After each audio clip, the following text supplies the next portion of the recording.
Shalom, Kala Yahabashim Yahushai, Shalom Akim, all praise to Yahabashim Mashiach Yahushai. And this video is going to be called Race Wars Are Coming, Anarchy, Division is Coming. This is the book of 2nd Esdras, chapter 15, verse 15. And it reads, For the sword and their destruction draweth nigh, and one people shall stand up to fight against another, and swords in their hands. Let me read that again. This is the book of 2nd Esdras, chapter 15, verse 15.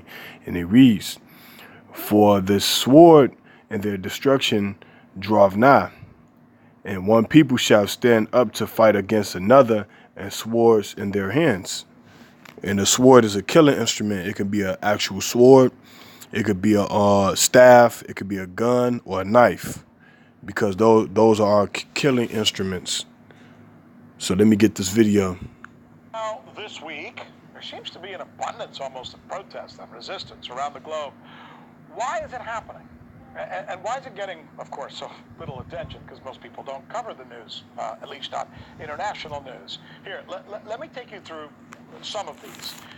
Kazakhstan. A new president was recently elected, and this is how the people there reacted. This is coming to America.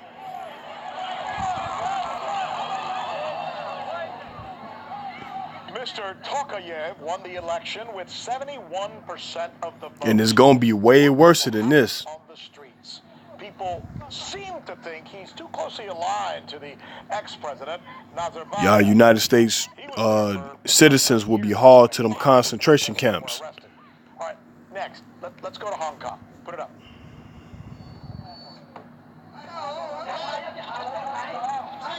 This one was really nuts. I mean, look at this. More than 1 million people take to the streets to protest an extradition law that allows China now to take Hong Kong citizens to face trial in the mainland. Not fair, say the people of Hong Kong, who feel like the days of China ruling over Hong Kong have long passed. And now, let's do this. Let's go over to Albania.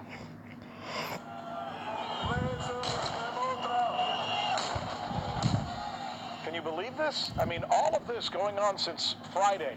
These protests. This is how it's going to be, man, when America be destroyed, man. Because America's Babylon the Great. Recently stopped the election.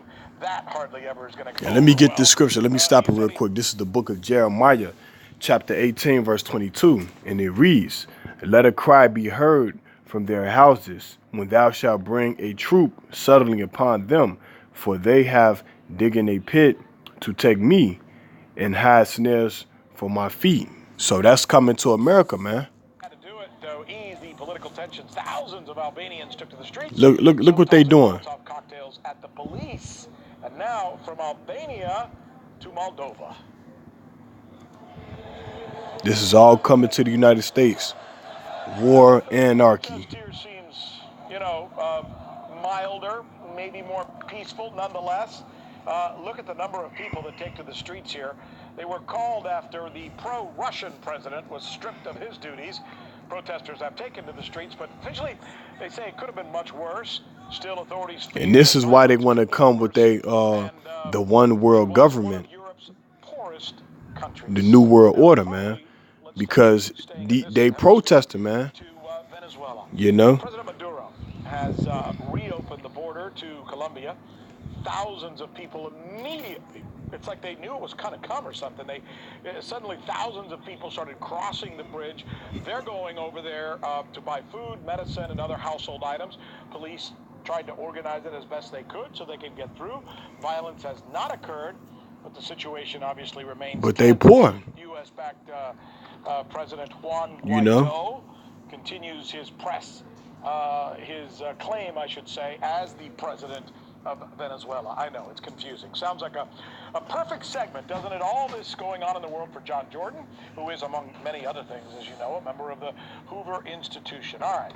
So, John, why don't we do this? Let's start with Kazakhstan, because I think a lot of people don't realize the size and the import of that particular country, both dimensionally and in terms of some very important geopolitics. Take it away. Well, first of all, Kazakhstan is the world's largest landlocked country. It's the 9th largest in area in the world and has the largest border with Russia. It also has... This is the book of Second Esdras. Make sure the Second Esdras. This is the book of Second Esdras, chapter 5, verse 1. Nevertheless, as concerning the tokens, behold, the days shall come that they which dwell upon earth shall be taken in a great number. Right? And the way of truth shall be hidden, and the land shall be barren of faith, man. You know? So this is what's going to happen, man. Half of the city is going to go forth into captivity once the New World Order is established, man. And the time is dwindling, you know? Staggering amounts of natural resources, oil, gas, and a wide variety of metals. It's had one president, Mr. Nazarbayev, since 1990 when it was independent, but as an economy, it's done very, very well. By the World Bank, it was voted it was determined to be the 40th most business-friendly climate. These people in the gonna be world out of detained, man. 190 nations. It's had 3.5% or better GDP growth. This is what's gonna happen to you United States citizens, man. However, and maybe this explains the protests a little bit. It's a Your very young constitution country rights is going to be thrown out the window. Half of the population is younger than 29 years old, and they've never known another president. And Mr. Tokayev, while he's taking the presidency, the old president, Mr. Nazarbayev, They're going to be hauled off. retaining the title leader of the nation, head of the Security Council, and leader of the party, and he names the national capital after himself. So it really isn't a transition in the formal sense of the world, and there is not a tradition of pluralism or democratic or democracy in the sense that maybe we understand it in the West, but there isn't a lot of poverty. It's been a pretty well-managed country, too. I should add, and I don't know if we have a chance to have a map up. If not, many of you are smart enough. Everybody who watches this newscast is usually pretty smart, and you could Google it. But if you get a chance, Google the map of Kazakhstan and look why geopolitically, as John Jordan is about to explain to you, it is so important for Russia, whose chief export is oil. Right, John? Absolutely. And Kazakhstan is an exporter of oil and gas as well. You look at the map, you'll see it's situated between Russia and China. Politically, Kazakhstan has maintained very, very close relationship with Russia, but it's also been fairly friendly to the West and has had friendly relations with China as well. There's also an enormous pipeline that goes from the North Caspian all the way to China across Kazakhstan. So Kazakhstan truly sits astride east and west, and in addition to possessing vast mineral wealth, is also a route through which a lot of this liquid wealth, oil, travels. And finally, since you mentioned China, what a perfectly opportune moment to talk about Hong Kong. Apparently, some of the residents there are teed off about the fact that the Chinese seem to be able to think that they can extradite any citizen there and take them over to the mainland and put them on trial. They say, no, no, no, we're not going to stand for this. Explain that to us, John. Well, in 1997, the UK, Great Britain, handed over Hong Kong to Chinese rule. At the time, there was an agreement between the UK that for 50 years, until 2047, there'd be two systems, one country. That Hong Kong would retain its special status, would be more democratically ruled than the rest of China, and retain a lot of its free market characteristics. Now, it looks like they want to change the law such that a person can be extradited, as you just pointed out, Rick. But the current extradition laws of Hong Kong are the ones that existed pre-1997. And China is not a country to which, according to that body of law, which is still on the books, can be a resident of Hong Kong can be extradited. China is seeking to reestablish its sovereignty over Hong Kong, and this is probably this is perceived by many in Hong Kong as a route to by which perhaps certain voices and points of view may be silenced in Hong Kong as Beijing reestablishes its dominance over the island. John Jordan, as one of my aunts once said about me. Let me get the scripture. This is the book of Zechariah, chapter 14, verse 12, and it reads, "And this shall be the plague wherewith the Lord will smite all the people that have fought against Jerusalem.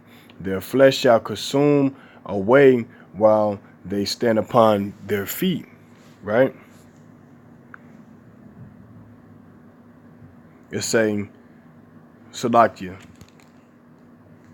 and their eyes shall consume away in their holes, and their tongue shall consume away in their mouth. And that's that destruction.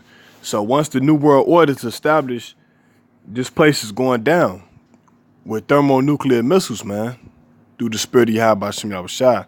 So I hope this video was edifying through the spirit and power of Yahweh Hashem Yahushua. Anarchy and war is coming. Shalom.